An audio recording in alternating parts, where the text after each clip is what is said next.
ambapo waumini wa dini ya Kiislamu wametakiwa kuwa na huruma na kuonyesha upendo kwa wasiojiweza wakati wa maadhimisho ya sikukuu ya Eid ul-Adha. Sheikh Islam Salim aliongoza swala hiyo, alisisitiza umuhimu wa kuiga utiifu na kujitolea kwa Nabii Ibrahimu. Ni maelfu ya waumini wa Kiislamu waliovaa mavazi meupe ya kuvutia na nguo za kitamaduni wakijitokeza kwa wingi katika viwanja vya wazi na misikiti kwa ajili ya swala ya asubuhi katika sherehe za Eid ul-Adha huko mjini Mombasa.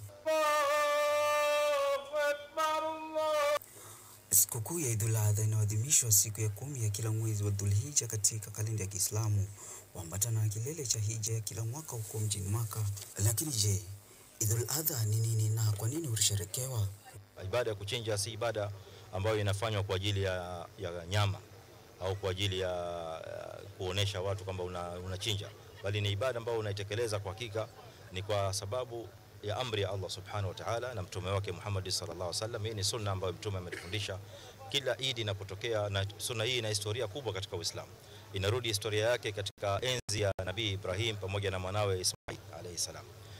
Wao ndio walikuwa chanzo cha kuanzilisha hii. Aidha, maimamu wakihutubia waumini kwa mawaidha yenye nguvu waliwahimiza kuiga utiifu wa Nabii Ibrahimu, jumbe za mshikamano, huruma na kuwajali wasiojiweza katika jamii zikitawala katika swala za Eid ul-Adha. Au kwa urahisi, sababu ni jambo ambalo ndani yake kuna uchaji Mungu.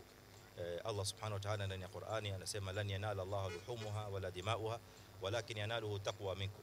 Katika ile ibada yenu ya kuchinja, enyi Waislamu, Allah azza wa jalla anapata ndani yake kwamba Waislamu ni wachaji Mungu kwa kutekeleza ibada hii. Kwa hivyo Muislamu anayeona kwamba ni mambo ya kuchinja ya kawaida au ni nyama tu, amekosea kwa hakika. Anahitaji kurudi tena katika Qur'ani na kuangalia mafundisho ya Mtume sallallahu alaihi wasallam ili kuelewa umuhimu wa ibada kama hii. Viongozi wa eneo hilo wakiwemo waziri wa madini, uchumi wa biashara samawati na masuala ya baharini Ali Hassan Joho walitoa wito kwa mshikamano, msamaha na huruma miongoni mwa Wakenya.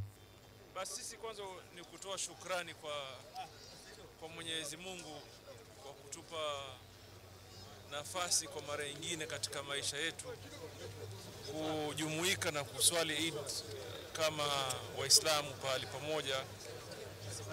Na tunashukuru sana Mwenyezi Mungu, alhamdulillah, ni nafasi kubwa, na kuwatakia ndugu zetu ambaye hivi sasa wako haji ama wako Makkah, haji kukubalika inshallah.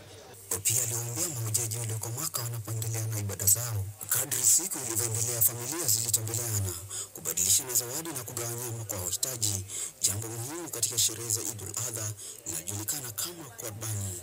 Steven Masharu, Runinga KU, Nairobi.